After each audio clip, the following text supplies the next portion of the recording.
Patil sir, am I audible? Patil sir, एक minute. Yes sir. am I audible properly? Yes sir. Okay.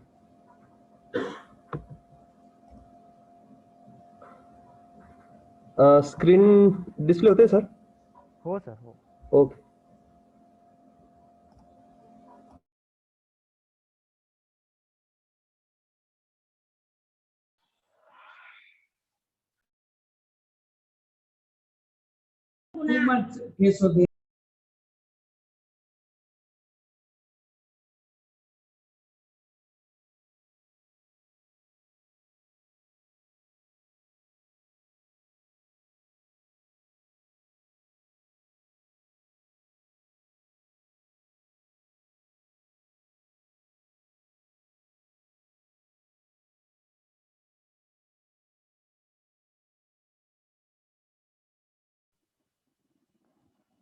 Good afternoon, dear students.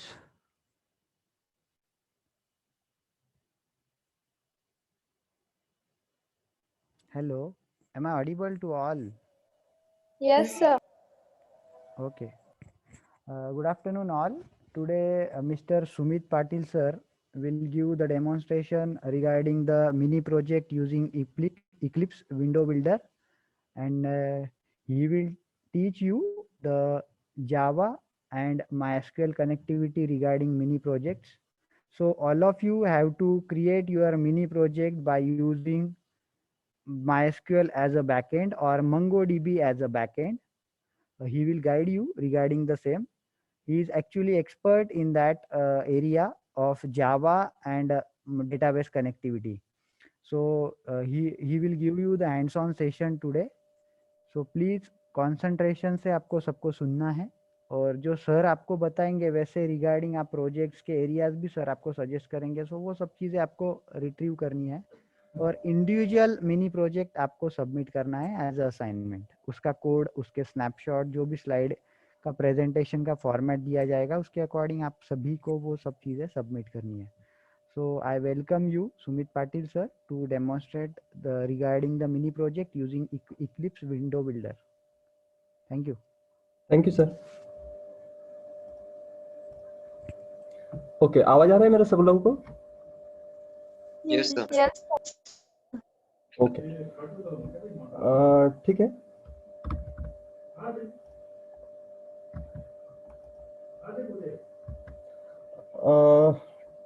देखो, हम जो topics लेने वाले हैं वो क्या क्या है, मैं सबसे पहले आपको बता देता हूँ. हम छोटा सा एक मिनी प्रोजेक्ट बनाने वाले हूँ. मैं ज्यादा डीप में तो नहीं ले सकता क्योंकि हमें इसके लिए बहुत 4-5 सेशन लगेंगे. तो एक सिंपल हम यहाँ पे फॉर्म बनाने वाले हो जिसका डेटाबेस से कनेक्टिविटी करने वाले हैं, माई एसक्यूएल डेटाबेस से. और वो हमारे जावा प्रोजेक्ट में हम जावा के थ्रू डेटाबेस में कैसे इंसर्ट करना है डेटा, और वहां से हमें डिस्प्ले कैसे कर सकते हैं. ठीक है, ये हमें करना है. तो उसके लिए मैं आपको एक हम क्या करने वाले हैं उसका सिर्फ एक आपको मैं डेमो दिखा देता हूँ. हमें किस तरह से विंडो लानी, तो आप इसमें एक्स्ट्रा पार्ट भी कर सकते हो. ठीक है, तो ये देखिए यहाँ पे आपको एक फॉर्म डिस्प्ले हो रहा है. देखो, यहाँ पे स्टूडेंट इंफॉर्मेशन नाम से मैंने एक फॉर्म लिया. यहाँ पे रोल नंबर इनपुट करने के लिए आप टेक्स्ट बॉक्स, नेम, सिटी, उसके लिए टेक्स्ट बॉक्स दिया है. यहाँ पे सेव बटन दिया है मैंने, और साइड में डिस्प्ले बटन दिया हुआ है. तो अभी यहाँ पे रोल नंबर, जैसे कि मैं यहाँ पे सैंपल इनपुट कर रहा हूँ. फॉर एग्जांपल 7 रोल नंबर है. कुछ तो भी मैंने नाम डाल दिया, PQR, उसका सिटी कुछ तो भी डाल दिया, XYZ, और यहाँ पे सेव पे मैंने क्लिक किया. क्योंकि यहाँ पे सेव पे क्लिक करने के बाद अभी वो माई एसक्यूएल के डेटाबेस में वो डेटा चला गया है. अभी वो जो मैंने ऑलरेडी 4-5 रिकॉर्ड इनपुट करके रखे इसी तरह से, और यहाँ पे डिस्प्ले बटन दिया हुआ है. डिस्प्ले बटन पे क्लिक करने के बाद यहाँ पे मेरा जो भी डेटाबेस का जो माई एसक्यूएल का डेटा यहाँ पे डिस्प्ले हो रहा है. देखिए, मैंने यहाँ पे लास्ट रिकॉर्ड डाला था 7 नंबर, PQR नाम है, और XYZ. तो यहाँ पे देखो, यहाँ आपको सारा जो टेबल है यहाँ पे डिस्प्ले हो रहा है. तो हमें आज इतना काम करना है. काम ये करना है कि यहाँ से रोल नंबर, नेम, सिटी, इसमें से हमें डेटा इनपुट करना है. सेव बटन पे क्लिक करने के बाद वो डेटा माई एसक्यूएल में जाने वाला है, और डिस्प्ले पे क्लिक करने के बाद यहाँ पे जावा टेबल के थ्रू, जे टेबल के थ्रू हमें सारा डेटा यहाँ पे डिस्प्ले करना है। ठीक है, तो ये विंडो हम कैसे बना सकते हैं, और इसमें आपको अगर चेंजेस करना है, मैंने ये बहुत ही सिंपल फॉर्म लिया है क्योंकि हमें बहुत कम वक्त में ये कंप्लीट करना है असाइनमेंट, इसलिए। तो आप यहाँ पे और डीप में जा सकते हो अगर ये आपको समझ में आया तो। ठीक है, ये हमारा इस तरह से फॉर्म डिजाइन करना है। तो हम देखते हैं ये कैसे डिजाइन कर सकते हैं। तो सबसे पहले अभी हमें लगने वाला क्या है वो देखेंगे, और कौन कौन से टॉपिक हम लेने वाले। तो सबसे पहले हमें टॉपिक्स लेने वाले इक्लिप्स डाउनलोड करना है, हमें इंस्टॉल कैसे करना है इक्लिप्स। इक्लिप्स में विंडो बिल्डर के प्लगइन्स किस तरह से हमें इंस्टॉल करने हैं। उसके बाद हमें विंडो बिल्डर इंस्टॉल करने के बाद उसमें हमारा फॉर्म कैसे डिजाइन करना है विंडो बिल्डर में, जो आपने अभी देखा है उस तरह का फॉर्म डिजाइन होने के बाद हम जो माई एसक्यूएल में टेबल क्रिएट करने वाले हैं, उस टेबल के साथ में हमारे जावा का जो डिजाइन किया हुआ फॉर्म है उसका कनेक्टिविटी कैसे करने वाले हैं, यानी जावा और माई एसक्यूएल की कनेक्टिविटी हम वहां पे करने वाले। और वहां पे सेव बटन, जैसे आपने देखा होगा अभी सेव बटन पे क्लिक करने के बाद जो मैंने डेटा दिया होता है टेक्स्ट बॉक्स में वो सेव हो चुका था। उसके बाद जे टेबल लेने वाले। जे टेबल इसलिए जो डेटा हमें डिस्प्ले करना है वो जे टेबल में, जावा का जो जे टेबल है स्विंग कंपोनेंट, उसमें हमें डिस्प्ले करना है। तो अभी हम एक एक प्रोसेस देखते हैं कि ये हम किस तरह से बना सकते हैं, और ये आपको मिनी प्रोजेक्ट बनाने के लिए बहुत ही हेल्पफुल रहेगा। और ये सबसे इजी प्रोसेस है। ज्यादा से ज्यादा आपको ये अगर समझ में आ गया तो आप ज्यादा से ज्यादा 1 घंटे के अंदर पूरा मिनी प्रोजेक्ट बना सकते हो। ठीक है, इसीलिए आपको जो जो प्रोसेस मैं बताने वाला हूँ वो ठीक से आप ध्यान से यहाँ पे देखो। ठीक है, अगर बीच में आपको कुछ समझ में नहीं आया तो आप मुझे वैसे बता सकते हो। ठीक है, तो सबसे पहले हमें क्या करना है, तो हमें रिक्वायर्ड सॉफ्टवेयर से, इसलिए इक्लिप्स नियॉन, अभी मैंने इक्लिप्स नियॉन लिया है। आपको अगर लगता है कि हाँ हमें अलग वर्जन लेना है या लेटेस्ट वर्जन लेना है तो ले सकते हो। यहाँ पे इक्लिप्स नियॉन लेना है जावा के लिए, क्योंकि इक्लिप्स बहुत सारे प्लेटफॉर्म के लिए, for example C plus plus, PHP, Python, इसके लिए भी इक्लिप्स आता है। तो हमें जावा के लिए इक्लिप्स डाउनलोड करना है। उसके बाद हमें my SQL connector jar file लगने वाली है, और उसके बाद हमें rs2xml.jar फाइल लगने वाली है। ठीक है, अभी जावा और माई एसक्यूएल की कनेक्ट करने के लिए माई एसक्यूएल कनेक्टर लगने वाला है हमें, और ये जो है हमें टेबल डिस्प्ले करने के लिए लगने वाला है। तो हमें सबसे इंपॉर्टेंट ये 3 चीजें हैं, इक्लिप्स, माई एसक्यूएल कनेक्टर और rs2xml जार फाइल। ओके, और बाद में हम इक्लिप्स ओपन होने के बाद उसमें विंडो बिल्डर कैसे इंस्टॉल करते हैं ये प्रोसेस मैं आपको बताने वाला हूँ। ठीक है, तो सबसे पहले इक्लिप्स डाउनलोड करने के लिए हम गूगल पे इक्लिप्स डाउनलोड नाम से ऑप्शन डाल दिया हमने। वहां पे डायरेक्टली इक्लिप्स नियॉन यहाँ पे डिस्प्ले हो रहा है आपको, वहां पे आपको क्लिक करना है। क्लिक करने के बाद यहाँ पे इक्लिप्स के बहुत सारे वर्जन आपको दिखाएगा। तो हमें ये जावा ईई जो है वो वेब डिजाइनिंग के लिए, यानी सर्वलेट के लिए, तो हमें Eclipse ID for Java developer, यानी जो सेकेंड ऑप्शन है वो आपको सिलेक्ट करना है। तो आपके ऑपरेटिंग सिस्टम कौन सी, तो वो आपको देखना है कि विंडोज है या उबंटू है। तो विंडोज है 32 बिट है या 64 बिट है, वो भी आपको देख लेना है, क्योंकि 32 बिट का 64 बिट को नहीं चलने वाला, सॉरी 64 बिट का 32 बिट ऑपरेटिंग सिस्टम में इक्लिप्स रन नहीं होने वाला। तो यहाँ पे आपको विंडोज का या फिर उबंटू का जो 64 32 बिट का जो इक्लिप्स है वो डाउनलोड कर लेना है यहाँ से। तो आप यहाँ से स्पेसिफिकेशन आपके कंप्यूटर का जो है वहां से डाउनलोड कर सकते हो सेकेंड ऑप्शन में से। उसके बाद हमें इक्लिप्स को एक्सट्रैक्ट करके आगे का प्रोसेस करना है। जो हम डाउनलोड करने वाले फाइल उसको एक्सट्रैक्ट करने के बाद इक्लिप्स आपका स्टार्ट हो जाएगा। बाद में मैं आपको बताऊंगा इक्लिप्स कैसे स्टार्ट होगा। इक्लिप्स स्टार्ट होने के बाद वहां पे ऊपर एक ऑप्शंस है, ठीक है मैं आपको डायरेक्टली दिखा देता हूँ।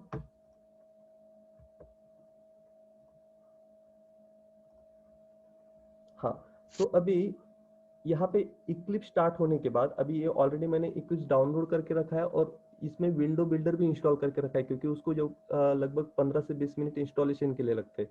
तो मैंने यहाँ पे इंस्टॉलेशन करके रखा है। तो आपको इक्लिप्स डाउनलोड करने के बाद उसको एक्सट्रैक्ट करने के बाद हेल्प में जाना है।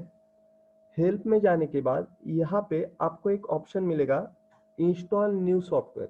वापस बताता हूँ, इक्लिप्स पे जाने के बाद आपको हेल्प पे जाना है और उसके बाद यहाँ पे इंस्टॉल न्यू सॉफ्टवेयर यहाँ पे क्लिक करना है। इंस्टॉल न्यू सॉफ्टवेयर पे क्लिक करने के बाद यहाँ पे एरो कीज है, एरो की पे हमने क्लिक किया और यहाँ पे download Eclipse ORG release neon ये ऑप्शन आपको दिखाई दे रहा है।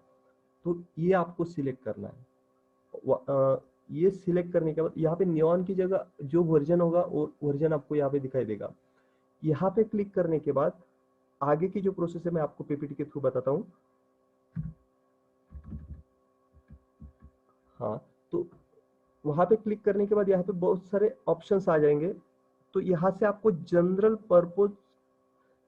पर्पस टूल जो है वो सिलेक्ट करना है, यहाँ पे क्लिक करना है आपको। ठीक है, हाँ, लेकिन ये सब प्रोसेस करने के लिए आपका सिस्टम जो है वो इंटरनेट से कनेक्ट होना चाहिए, क्योंकि अभी इक्लिप्स जो है, जो विंडो बिल्डर हम इंस्टॉल करने वाले हैं, वो विंडो बिल्डर इंटरनेट पे से डाउनलोड करने वाला है। तो आपको यहाँ पे जनरल पर्पस टूल्स यहाँ पे क्लिक करना है। यहाँ पे क्लिक करने के बाद नीचे जनरल पर्पस टूल्स में बहुत सारे ऑप्शंस आ जाएंगे, लेकिन ये सारे ऑप्शंस हमें नहीं लेने। तो कौन से ऑप्शन लेने? जनरल पर्पस टूल्स में ही नीचे स्विंग डिजाइनर नाम से एक ऑप्शन है।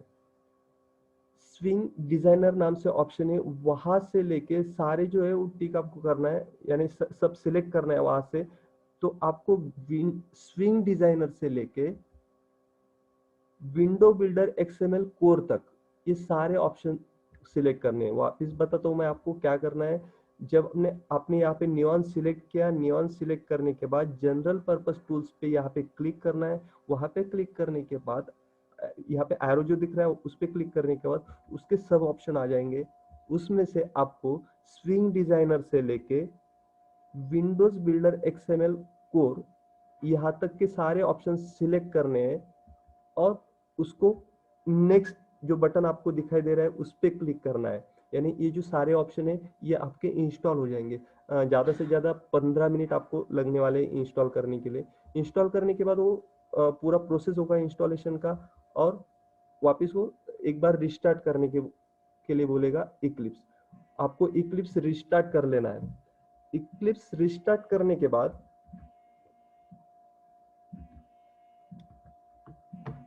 ठीक है, इक्लिप्स आपको रिस्टार्ट कर लेना है। उसके बाद अभी यहाँ पे इक्लिप्स रिस्टार्ट करने के बाद देखो यहाँ पे ऑप्शन आ गए। मैं वापस आपको यहाँ पे बता देता हूँ चाहे तो। जनरल पर्पस ऑप्शन यहाँ पे क्लिक किया, यहाँ से आपको ये सारे ऑप्शन सिलेक्ट करने जो मैंने आपको बताए थे। ठीक है,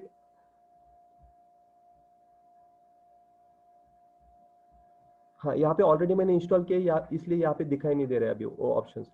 ठीक है, अगर इंस्टॉल नहीं है तो आपको डिस्प्ले होगी वहां पे। अभी आगे का मैं प्रोसेस आपको बताने वाला हूँ। ये हो गया हमारा सिर्फ प्रिपरेशन प्रोजेक्ट बनाने के लिए। अभी एक्चुअल में हम प्रोजेक्ट बनाने के लिए स्टार्ट करने वाले हो। हाँ, उसके अलावा हमें जो सॉफ्टवेयर लगने वाले हैं मैंने ऑलरेडी आपको बताया। इक्लिप्स डाउनलोड करना है, उसमें इंस्टॉलेशन कैसे करना है ये भी बताया। उसके बाद MySQL connector.jar ये आपको गूगल पे सर्च करेंगे तो ये भी फाइल इजीली मिल जाएगी। और rs2xml.jar ये भी फाइल इजीली मिल जाएंगी। यानी हमें सिर्फ ये 3 चीजें लगने वाली है। ओके, अभी इसके आगे का प्रोसेस जो है वो मैं आपको बताता हूँ। सबसे पहले मैं अभी यहाँ पे हमारा जो टेबल है वो बना लेता हूँ, जो आप MySQL में बनाते हो। ठीक है, टेबल बनाने के लिए यहाँ पे मैं XAMPP सर्वर इंस्टॉल करके रखा है, इसलिए मैं directly graphical user interface through मैं यहाँ पे टेबल बना रहा हूँ। ठीक है, लोकल होस्ट में गया मैं। लोकल होस्ट में जाने के बाद PHP एडमिन, और यहाँ पे PHP एडमिन में मैंने न्यू टेबल क्रिएट किया अभी। ठीक है, जो टेबल आप कमांड थ्रू बनाते हैं मैं यहाँ पे सिर्फ ग्राफिकल यूजर इंटरफेस के थ्रू बना रहा हूँ। सबसे पहले न्यू डेटाबेस ले, तो यहाँ पे न्यू डेटाबेस, तो क्रिएट डेटाबेस नाम से यहाँ पे ऑप्शन आ चुका है। मैं मेरा डेटाबेस बना रहा हूँ MyDB नाम से। MyDB आप कमांड थ्रू कैसे डेटाबेस बनाते हैं आपको पता है ऑलरेडी। MyDB नाम से मैंने यहाँ पे डेटाबेस क्रिएट कर लिया। यहाँ पे डेटाबेस सक्सेसफुली क्रिएटेड आ चुका है। अभी उस डेटाबेस में, हाँ यहाँ पे मेरा डेटाबेस आ चुका है। तो ये MyDB डेटाबेस में मुझे अभी टेबल क्रिएट करना है। तो अभी हम टेबल का नाम देने वाले हैं स्टूडेंट टेबल, जिसमें मैं 3 कॉलम लेने वाला हूँ। स्टूडेंट टेबल में 3 कॉलम्स लेने वाला हूँ, ठीक है। तो यहाँ पे स्टूडेंट टेबल 3 कॉलम्स के लिए मैंने क्रिएट किया। फर्स्ट फील्ड का नाम मैं लेने वाला हूँ यहाँ पे अभी रोल नंबर, जो मैं इंटीजर में लेने वाला हूँ, इसलिए यहाँ पे इंटीजर ही रखा। सेकेंड जो है, हाँ इसका लेंथ कितना रखना है, तो यहाँ पे मैंने इसका लेंथ रख दिया 2। उसके बाद आगे का नेम फील्ड लिया मैंने, जो VRKR में आएगा। ये आपको ऑलरेडी DBMS का पता है। VRKR में ज़्यादा से ज़्यादा 20 करता हूँ। उसके बाद सिटी ऑप्शन ले लिया, जो VRKR में आने वाला है, और वो भी ज़्यादा से ज़्यादा 20 कैरेक्टर का है। तो देखो यहाँ पे स्टूडेंट टेबल बनाया हुआ है मैंने, रोल नंबर, नेम और सिटी, ये उसके डेटा टाइप्स और उसका साइज, ठीक है। इस तरह से मैंने ये टेबल बना लिया और यहाँ पे मैंने सेव पे क्लिक किया। अभी मेरा स्टूडेंट नाम का ये टेबल अभी यहाँ पे बन चुका है, ठीक है। तो जो टेबल बनाने का काम है ये मेरा अभी यहाँ पे हो चुका है। तो MySQL का काम मेरा अभी खत्म हो चुका है। अभी ये MySQL का बाकी काम आप कमांड थ्रू कैसे करते हैं ये आप सब लोगों को ऑलरेडी पता है, ठीक है। हाँ, अभी हम इक्लिप्स ओपन करने के बाद उसमें प्रोजेक्ट कैसे बनाना है, तो ये मेरा इक्लिप्स विंडो बिल्डर इंस्टॉल करके कैसे करना है वो तो मैंने ऑलरेडी बताया, और ये इंस्टॉल करके मेरा रेडी है। तो सबसे पहले अभी यहाँ से ध्यान से देखिए प्रोसेस क्या करना है। यहाँ से हमारा प्रॉपर प्रोजेक्ट शुरू होता है। न्यू फाइल, न्यू, उसके बाद मैं जावा प्रोजेक्ट पे क्लिक किया। जावा प्रोजेक्ट पे जाने के बाद यहाँ पे मैंने एक प्रोजेक्ट का नाम डाल दिया, फॉर एग्जांपल सैंपल नाम से मैंने प्रोजेक्ट लिया यहाँ पे, ठीक है। उसके बाद नेक्स्ट पे क्लिक किया और यहाँ पे फिनिश किया। ये ऑलरेडी आपको इक्लिप्स का पता है, इसलिए मुझे कुछ ज़्यादा आपको बताने की जरूरत नहीं। तो देखो यहाँ पे एक सैंपल नाम से प्रोजेक्ट आ चुका है, ठीक है। अभी उसके बाद सैंपल नाम के प्रोजेक्ट को मुझे राइट क्लिक करना है, सैंपल को मुझे राइट क्लिक करना है। उसके बाद न्यू में जाने के बाद यहाँ पे अदर, वापस बताता हूँ आपको क्या करना है। सैंपल पे गए, न्यू पे क्लिक किया, उसके बाद अदर पे क्लिक किया। अदर पे क्लिक करने के बाद यहाँ पे विंडो बिल्डर नाम से एक ऑप्शन आ चुका है, ठीक है। स्क्रीन का कुछ प्रॉब्लम्स नहीं, सब लोगों को स्क्रीन अच्छे से दिखाई दे रही है? Yes, sir. ओके, देखो यहाँ, ओके, यहाँ पे सैंपल प्रोजेक्ट को राइट क्लिक किया, न्यू, और यहाँ पे आपको अदर ऑप्शन में जाना है। अदर ऑप्शन पे जाने के बाद यहाँ पे आपको विंडो बिल्डर नाम से एक ऑप्शन दिखाई देगा, उस एरो की पे क्लिक करना है आपको। विंडो बिल्डर ऑप्शन के अंदर आपको स्विंग डिजाइनर नाम से एक वापस ऑप्शन दिखाई देगा, ठीक है। और यहाँ पे एप्लीकेशन विंडो, देखो विंडो बिल्डर के अंदर स्विंग डिजाइनर और एप्लीकेशन विंडो। अभी इसमें क्लिक करने के बाद, इस पे क्लिक करने के बाद आपको करना है नेक्स्ट। नेक्स्ट पे क्लिक करने के बाद यहाँ पे आपका जो प्रोजेक्ट का नाम है वो दे देना है। फॉर एग्जांपल मैं माय फॉर्म ये नाम देता हूँ मेरे जो फॉर्म बनने वाला है उसके लिए, और यहाँ पे मैंने फिनिश पे क्लिक कर दिया। देखो यहाँ पे रेडीमेड कोडिंग आ चुकी है फॉर्म की। तो यहाँ एक नीचे 2 ऑप्शन दिखाई दे रहे हैं आपको, एक सोर्स नाम से और एक डिजाइन नाम से। अभी सोर्स जो है वो आपको कोडिंग बताता है, और डिजाइन जो है वो आपको डिजाइन करने के लिए विंडो प्रोवाइड करता है। तो मैंने अभी यहाँ पे डिजाइन पे क्लिक किया है, ठीक है। डिजाइन पे क्लिक करने के बाद अभी आपको अगर कोई विंडो छोटी या बड़ी करनी है तो आप यहाँ से कर सकते हो।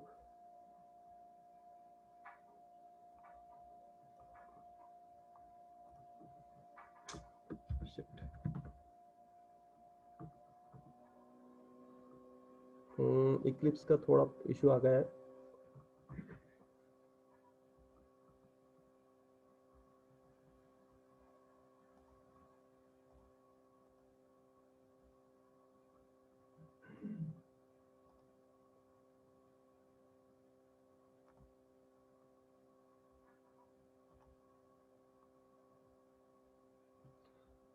ठीक है, इक्लिप्स का थोड़ा प्रॉब्लम्स आ गया यहाँ पे। वापस बताता हूँ मैं। हाँ, ये अगर आपको इक्लिप्स का प्लगइन्स इंस्टॉलेशन नहीं हो रहा तो ये सबके लिए मैं शेयर कर दूंगा। चाहे तो आपको ये रेडीमेड इक्लिप्स विंडो बिल्डर वाला चाहिए तो ये मैं आप लोगों को शेयर कर दूंगा। ठीक है,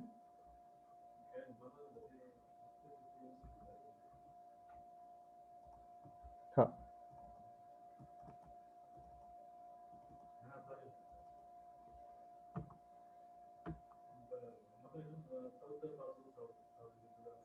ओके, वर्कस्पेस क्रिएट किया। इक्लिप्स स्टार्ट करने के बाद वर्कस्पेस आपको पूछता है।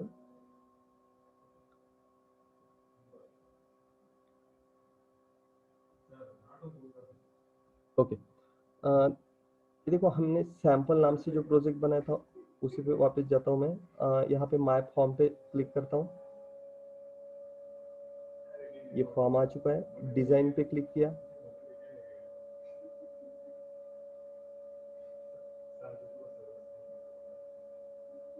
ठीक है, डिजाइन पे क्लिक करने के बाद यहाँ पे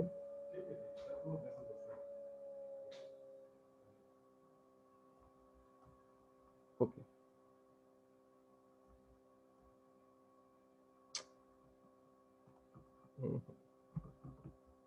स्क्रीन का कुछ प्रॉब्लम्स आ रही है यहाँ पे।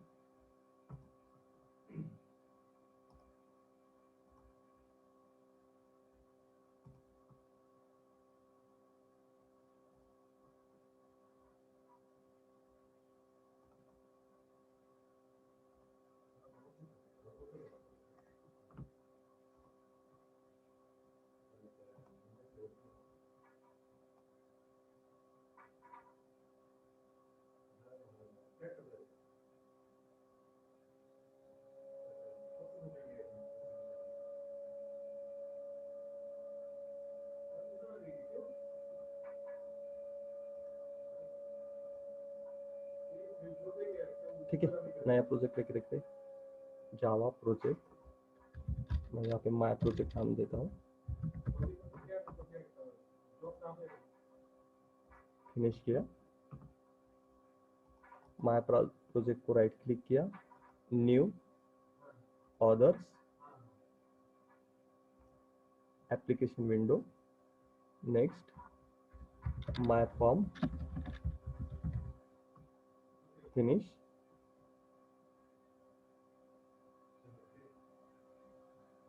डिजाइन पे क्लिक किया।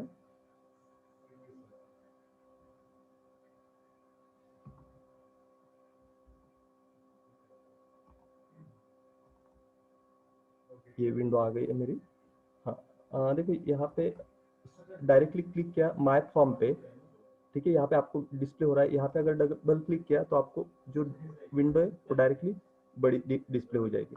ठीक है, तो अभी इसके बाद यहाँ पे देखिए सारे जो कंपोनेंट्स है वो यहाँ पे आपको रेडीमेड मिल जाएंगे। जैसे कि मुझे अभी मेरा लेबल लेना है तो सबसे पहले हम लेआउट सेट करेंगे।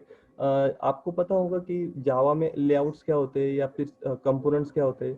ठीक है, तो यहाँ पे मैं सबसे पहले मेरा जो ये फ्रेम है उसको मैं लेने वाला हूँ एब्सोल्यूट लेआउट। तो यहाँ पे लेआउट्स नाम से ऑप्शन है और यहाँ पे क्लिक किया और क्लिक करने के बाद मैंने यहाँ पे लेआउट को यहाँ पे सिर्फ क्लिक करना है और लेआउट वापस विंडो पे क्लिक किया तो हमारा ये जो लेआउट है इस विंडो को सेट हो चुका है।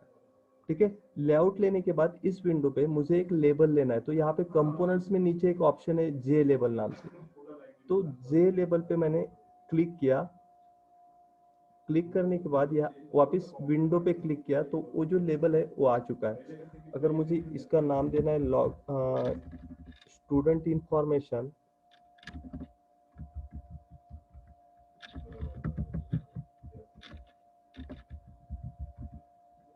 या फिर मैं स्टूडेंट इन्फो नाम दे देता हूँ इसका। ठीक है, तो ये यहाँ पे आ चुका है। ये देखिए यहाँ पे मुझे अगर इसका साइज बड़ा करना है, छोटा डिस्प्ले हो रहा है, तो ये वापस मैंने लेबल पे क्लिक किया। लेबल पे क्लिक करने के बाद यहाँ पे आप अगर देखेंगे तो यहाँ पे प्रॉपर्टीज लेबल की सब डिस्प्ले हो रही है, ठीक है। तो यहाँ पे टेक्स्ट कौन सा है, कितनी साइज है, तो देखो यहाँ पे फॉन्ट जो है वो मैं यहाँ पे बड़ा कर सकता हूँ। मैं इसका फॉन्ट बड़ा कर देता हूँ 15 तक, ठीक है, 15, और उसको बोल्ड कर देता हूँ, ठीक है। देखो उसका फॉन्ट बड़ा हो चुका है, और ये इसको मैंने सेंटर को ड्रैग और ड्रॉप कर दिया। तो यहाँ पे आपको जो विंडो डिस्प्ले करनी है, उस जो विंडो लेनी है उसमें सिर्फ ड्रैग और ड्रॉप आपको करना है कंपोनेंट्स को। तो ये हो गया मेरा हेडिंग फॉर्म का।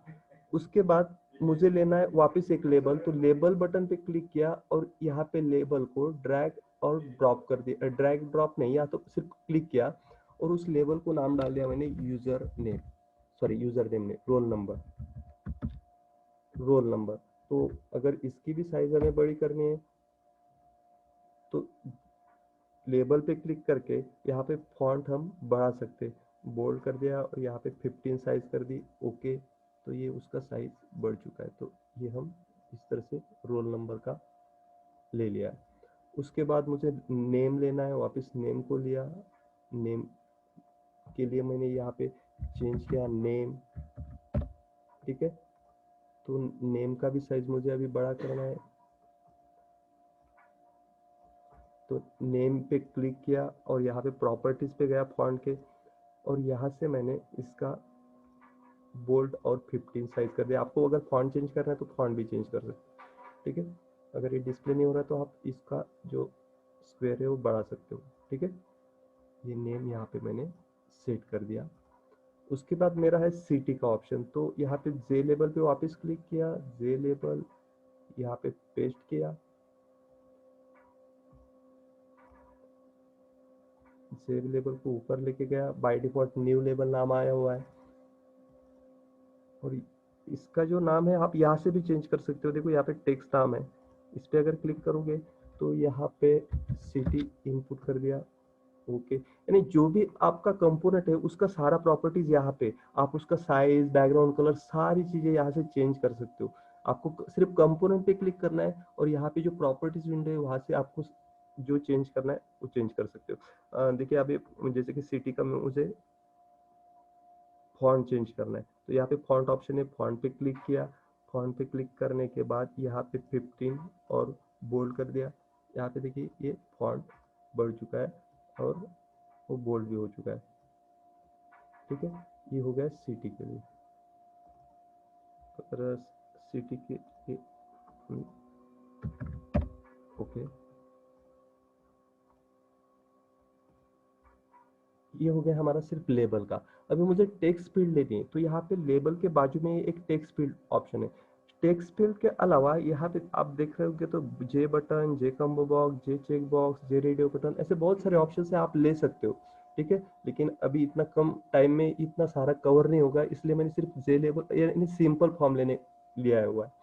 तो यहाँ पे जे टेक्स्ट पे क्लिक किया और यहाँ पे मैंने ये जे टेक्स्ट जो है वो यहाँ पे ड्रैग और ड्रॉप कर दिया, ठीक है। सिर्फ जे टेक्स्ट पे यहाँ पे क्लिक किया और वापस यहाँ पे क्लिक किया, वापस ये जे टेक्स्ट फील्ड को यहाँ पे क्लिक किया, यहाँ पे क्लिक किया और वापस ये यहाँ पे क्लिक किया। यानी मेरे जो 3 टेक्स्ट फील्ड है वो आ चुके हैं। अभी देखिए ये टेक्स्ट फील्ड का वेरिएबल नेम क्या है, यानी ऑब्जेक्ट का नाम क्या है। जैसे हम क्लास का ऑब्जेक्ट बनाते तो यहाँ पे जावा में जे टेक्स्ट फील्ड नाम से डायरेक्टली क्लास है। तो ये जे टेक्स्ट फील्ड का नाम क्या है, क्योंकि मुझे ये वेरिएबल्स कोडिंग में लगने वाला है। तो देखते हैं यहाँ पे जे टेक्स्ट फील्ड जो है, इस पे मैंने क्लिक करने के बाद मैं यहाँ पे देखता हूँ उसका नाम क्या है। तो यहाँ पे देखो प्रॉपर्टीज में वेरिएबल का नेम दिख रहा है टेक्स्ट फील्ड नाम से, तो मुझे ये चेंज कर देना है। मुझे ये किस लिए चाहिए, तो रोल नंबर के लिए, इसलिए मैंने इसको आरएन ये ऑब्जेक्ट कर दिया, ठीक है। आरएन ऑब्जेक्ट करने के बाद सेकेंड ऑप्शन लिया। सेकेंड ऑप्शन इसको मुझे नेम नेम की जगह मैं सिर्फ ENM शॉर्टकट यूज करता हूँ, यानी इसका आरएन, इसका ENM, और थर्ड जो फील्ड है उसका सिटी, सिर्फ सिटी ऑब्जेक्ट बना दिया। तो मैंने यहाँ पे ऑब्जेक्ट इनके अलग अलग बना दिए, आरएन, ENM और सिटी। अभी मुझे लगने वाला है बटन, ठीक है। तो बटन के लिए वापस यहाँ पे जे बटन ऑप्शन है, जे बटन पे क्लिक किया और फर्स्ट बटन मैंने यहाँ पे ले लिया। देखिए अभी 10 मिनट्स बाकी है सिर्फ, और 10 मिनट्स में शायद कवर नहीं होगा ये, तो आपको वापस अगर मीटिंग कैंसिल होती है तो स्टॉप हो जाती है तो वापस आपको इसी आईडी पे वापस कनेक्ट करना है, ठीक है। क्योंकि लगभग अभी 15 से 20 मिनट और लगने वाले हैं हमें, ठीक है। हाँ, तो यहाँ पे न्यू बटन को मुझे नाम सेट करना है सेव, लेकिन ये नाम बहुत ही छोटा डिस्प्ले हो रहा है, तो मैंने वापस ये बटन पे गया और इसका फॉन्ट सेट करने के लिए वापस इस बटन पे क्लिक करने के बाद इसकी प्रॉपर्टी यहाँ पे ओपन हो जाती है। तो यहाँ पे ये देखिए, यहाँ पे टेक्स्ट नाम है, उसके बाद ये बटन का फॉरग्राउंड फॉन्ट है वो बढ़ाना है मुझे, तो यहाँ पे बटन का फॉन्ट बढ़ा दिया, उसको बोल्ड कर दिया और ओके पे क्लिक किया। इस तरह से ये बटन आ चुका है। वापस मुझे एक डिस्प्ले करने के लिए बटन लगने वाला है जो मैं नीचे के टेबल में लेने वाला हूँ, ठीक है। तो अभी एक काम करते हैं, हम डिस्प्ले का कोडिंग बाद में करते हैं। सिर्फ ये इतना जो फॉर्म है ये प्रॉपर वर्क कर रहा है कि नहीं, यानी यहाँ पे जो डेटा है वो इनपुट करने के बाद हमारा डेटाबेस में वैल्यू जा रहा है कि नहीं, ये हमें चेक करना है। तो अभी ये सेव बटन, ये इतना डिजाइनिंग तो हो गया, यहाँ तक में हमने कुछ कोडिंग नहीं की लेकिन हमारा फॉर्म डिजाइन हो गया। देखो अभी यहाँ पे जो मैंने कोडिंग की है इसका बैकग्राउंड कोडिंग ऑटोमेटिकली हो रहा है, ठीक है। तो बैकग्राउंड कोडिंग कैसे हो रहा है, तो आपको यहाँ पे सोर्स डिजाइन और सोर्स, मैंने जो स्टार्टिंग को बोला था, तो मैं सोर्स ऑप्शन पे यहाँ पे क्लिक करता हूँ। देखो यहाँ पे सारी कोडिंग ऑटोमेटिकली हो चुकी है, ठीक है। तो अभी मैं वापस डिजाइन पे आता हूँ और ये डिजाइन पे सेव बटन पे क्लिक करने के बाद मुझे कुछ प्रोसेस करना है। जिसके आपको पता है कि बटन पे क्लिक करने के बाद जावा में एक्शन लिसनर वर्क करता है, तो यहाँ पे हम डायरेक्टली लिसनर ऐड कर सकते हैं, उसकी कोडिंग भी हमें डालने की जरूरत नहीं। तो यहाँ पे बटन पे राइट क्लिक किया, बटन पे क्लिक करके राइट क्लिक किया और यहाँ पे एंड इवेंट नाम से option, sorry add event handler नाम से ऑप्शन है। वापस बताता हूँ, बटन पे क्लिक किया, उसके बाद उसको राइट क्लिक किया और यहाँ पे ऐड इवेंट हैंडलर नाम से यहाँ पे ऑप्शन आ चुका है। तो ऐड इवेंट हैंडलर पे यहाँ पे एक्शन लिस्टनर हमें ऐड करना है, तो यहाँ पे एक्शन लिस्टनर, हाँ देखो यहाँ पे फर्स्ट ऑप्शन है एक्शन और एक्शन परफॉर्म, क्योंकि बटन पे एक्शन इवेंट हैंडल होता है, ठीक है। या फिर आपको इतना नहीं करना तो बटन पे डबल क्लिक कर दो, अपने आप यहाँ पे एक्शन परफॉर्म मेथड आ जाएगी। आपको अगर इतना नहीं करना है तो बटन पे डबल क्लिक कर दो, डायरेक्टली वो बटन के कोडिंग पे चला जाएगा और वहां पे एक्शन परफॉर्म नाम से मेथड भी आ चुकी होंगी। तो अभी बटन पे जो क्लिक करने के बाद प्रोसेस करना है वो सारा हमें यहाँ पे डालना है, ठीक है। तो अभी बटन पे क्लिक करने के बाद प्रोसेस करने के लिए हमें डेटाबेस कनेक्टिविटी करनी है। डेटाबेस हमारा ऑलरेडी टेबल क्रिएट हो चुका है, जावा का फॉर्म रेडी हो चुका है, सिर्फ अभी हमें हमारा जावा और माई एसक्यूएल ये दोनों का कनेक्टिविटी करना है। तो कनेक्टिविटी करने के लिए हमको लगने वाला है सबसे पहले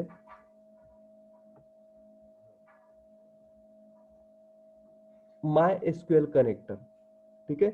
ये माई एसक्यूएल कनेक्टर हमें लगने वाला है, तो ये हमने ऑलरेडी डाउनलोड करके रखा है। तो कनेक्टर ऐड करने के लिए प्रॉपर्टीज, प्रोजेक्ट के प्रॉपर्टीज में गए, प्रोजेक्ट ऊपर दिया हुआ है, प्रोजेक्ट प्रॉपर्टीज पे गए, जावा बिल्ड पाथ नाम से यहाँ पे ऑप्शन है, ठीक है। जिन्होंने ऑलरेडी जावा में कुछ तो भी वर्क किया है उनको ये इजी जाएगा, ठीक है। जावा बिल्ड पाथ पे गए, यहाँ पे ऐड एक्सटर्नल जार ऐड किया।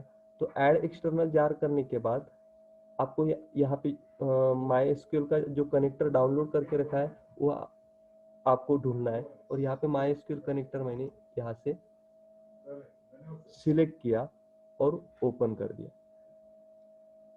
और दूसरा जो फाइल है वो भी मुझे लगने वाला है rs2xml.jar, वो भी अभी ऐड कर लेता हूँ मैं। ये भी फाइल लिया और ऐड कर दिया। ये देखो यहाँ पे MySQL कनेक्टर और rs2xml.jar ये दोनों फाइल आ चुकी है, ठीक है। अभी आगे का प्रोसेस हमें क्या करना है, तो ये हमें कोडिंग अभी स्टार्ट करनी है। तो हमारा जो भी डेटाबेस कनेक्टिविटी का काम है वो सिर्फ ट्राई और कैच में होता है, क्योंकि जो भी एरर्स आते हैं वो ट्राई और कैच हैंडल कर लेता है। तो यहाँ पे ट्राई और कैच ब्लॉक में सबसे पहले ले लूंगा, और यहाँ पे एक्सेप्शन क्लास का ऑब्जेक्ट बना दूंगा। ये ऑलरेडी आपको ट्राई और कैच क्यों यूज करते हैं ये ऑलरेडी आपको पता होगा, ठीक है। अभी ये ट्राई और कैच एक्शन परफॉर्म मेथड में मैंने ले लिया, ठीक है। अभी यहाँ पे ट्राई ब्लॉक में मुझे क्या करना है, जो हमें 3 टेक्स्ट बॉक्स दिए थे उसका वैल्यू मुझे वेरिएबल्स में लेना है। तो for example integer roll number के लिए मैंने आर ले लिया, ठीक है। तो पहला आर, सेकंड है स्ट्रिंग। स्ट्रिंग जो है वो मुझे नेम के लिए लेना है, तो मैंने यन ले लिया। और थर्ड है स्ट्रिंग सिटी के लिए सी ले लिया। तो ऐसे 3 वेरिएबल ले लिए, integer roll number, string name के लिए यन और स्ट्रिंग सी के लिए सिटी के लिए सी। अभी ये जो रोल नंबर में वैल्यू आने वाली है वो कहाँ से आने वाली है, तो जो मैंने आपको बताया कि वेरिएबल का नाम मैंने आर्यन कर दिया था, तो आर्यन में का गेट टेक्स्ट करना है मुझे, यानी जो आर्यन टेक्स्ट बॉक्स है उसका टेक्स्ट मुझे इसमें लेना है। गेट टेक्स्ट नाम से मेथड है, तो यहाँ पे जो टेक्स्ट बॉक्स है आर्यन नाम से उसका यहाँ पे वैल्यू आ जाएगी।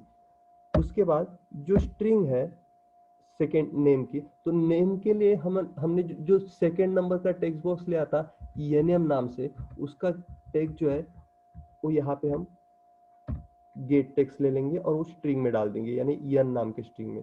थर्ड है हमारा सिटी। सिटी के लिए हमने टेक्स्ट बॉक्स क्या लिया था,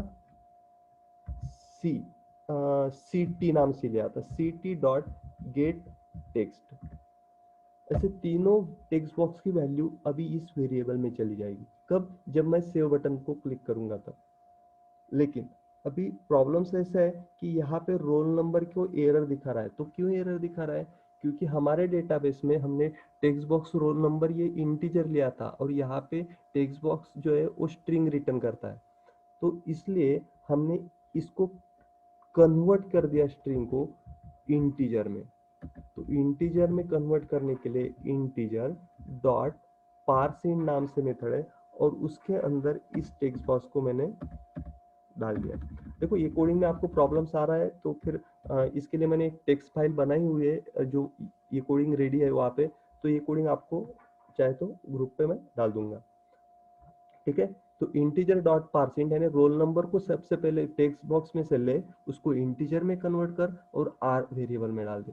उसके बाद सेकेंड जो है टेक्स्ट बॉक्स है उसकी वैल्यू वीएन में डाल दे और थर्ड जो टेक्स्ट बॉक्स है उसका सी में वैल्यू डाल दे। अभी ये तीनों टेक्स्ट बॉक्स की वैल्यू हमारी आ चुकी है वेरिएबल्स में, लेकिन अभी हमें डेटाबेस कनेक्टिविटी करनी है जावा के साथ। तो यहाँ पे क्लास फॉर नेम नाम से एक क्लास है, ठीक है, जिसमें मुझे ड्राइवर लोड करने। ड्राइवर का नाम है com डॉट माई एसक्यूएल, जो हमने डाउनलोड करके अटैच किया था वही ड्राइवर्स, ठीक है। com dot my SQL dot JDBC driver, यानी जो हमने जार फाइल ऐड किए वो यहाँ पे इंस्टॉल हो जाएगी इस प्रोजेक्ट के लिए। उसके बाद हमारा आगे का जो है वो है कनेक्शन। देखिए अभी 1 ही मिनट बाकी है, तो अभी रिस्टार्ट होगा तो वापस आपको अटैच करना है, क्योंकि हमारे और 10 मिनट लगने वाले ये प्रोजेक्ट कंप्लीट करने के लिए। ओके, कनेक्शन, कनेक्शन क्लास का ऑब्जेक्ट बनाया con equal to driver manager dot get connection नाम से। यहाँ पे हमने किसके साथ कनेक्टिविटी करनी है, तो JDBC कोलन MySQL के साथ कनेक्टिविटी करनी है, इसलिए